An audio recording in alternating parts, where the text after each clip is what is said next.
Hey there, if you're in Newark, New Jersey, and going through a divorce, I know one of the biggest, most stressful things to figure out is the house, right? To even start that conversation, you need a solid, reliable number for its value. So in this explainer, we're going to cut right to the chase and talk about exactly what you can expect to pay for a divorce property appraisal in Newark. Look, going through a divorce it's a financial whirlwind. There's so much uncertainty. So let's not beat around the bush. The first question on probably everyone's mind is the big one. How much is this going to set me back? Okay, here's the bottom line. For a pretty standard home in Newark, you're looking at a range between about $600 and $775. That's the ballpark, right? But of course, the final number really depends on the specifics of your property. All right, let's dig into those numbers a little deeper and see what that actually looks like for different kinds of homes you find around Newark. So, as you can see, the baseline fees are pretty straightforward. If you've got a single-family home or a condo, you're starting at around that $600 mark. But if you have a multifamily place, say a 2 to 4 unit building, that's where the price bumps up to about $775. And that makes sense, right? There's just more to it. You've got to analyze rental income and a more complicated market.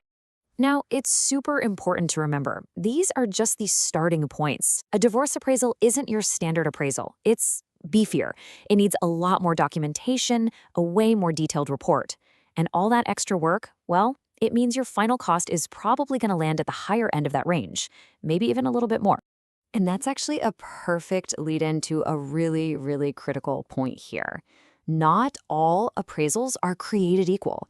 And a divorce appraisal, oh, it's a whole different animal. It's a specialized service where, honestly, the stakes are just way, way higher than when you're just getting a mortgage. This chart really nails the difference. Think about it. A lender appraisal, that's for a bank. They just want to make sure the loan is safe. But a divorce appraisal, that's for a legal proceeding. The audience isn't a loan officer. It's your lawyers, their lawyers, maybe a mediator, or even a judge. So the number one most important thing isn't just getting the value right. It's that the value has to be defensible. It has to be bulletproof enough to stand up in court. So what do we actually mean when we say defensible? Well, it means that the report has to be rock solid. Every single conclusion, every adjustment has to be backed up with cold, hard market data. Why? So it can stand up to some really tough questions from the other side's attorney. You have to think of it as a legal document, ready for court right from the get-go. Okay, so we know these reports are more intense. So what are the specific things an appraiser in Newark is going to look at when they're figuring out your final price? It really boils down to about 5 main things. First up is just how complex your property is. A one-of-a-kind custom house is going to take more time than a standard tract home. Then there's size, and if it's a multifamily. That's a big one. The condition of the place matters too, especially if there's deferred maintenance or, say, you're missing permits for an addition. Urgency is another one. If you need it done yesterday for a court deadline, that'll cost you. And last, if it looks like the appraiser might have to show up and testify in court, that potential time gets factored in. All right, we've spent a lot of time on the price tag, but let's flip this around.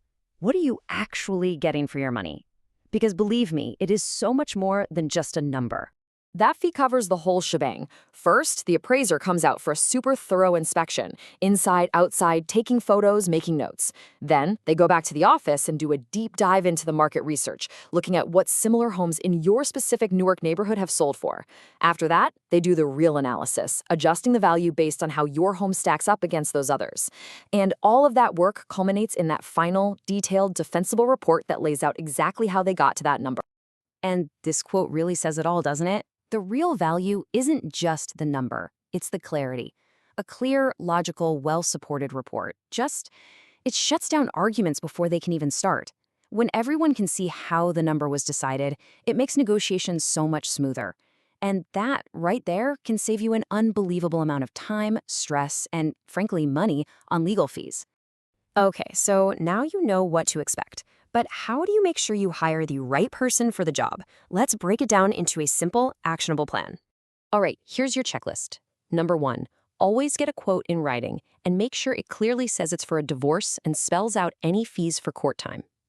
Number 2, and this is a big one, ask them about their experience with divorce or litigation work. It's not the same as doing appraisals for banks. 3, be upfront about your deadlines. Let them know about any court dates right away. And 4, help them help you.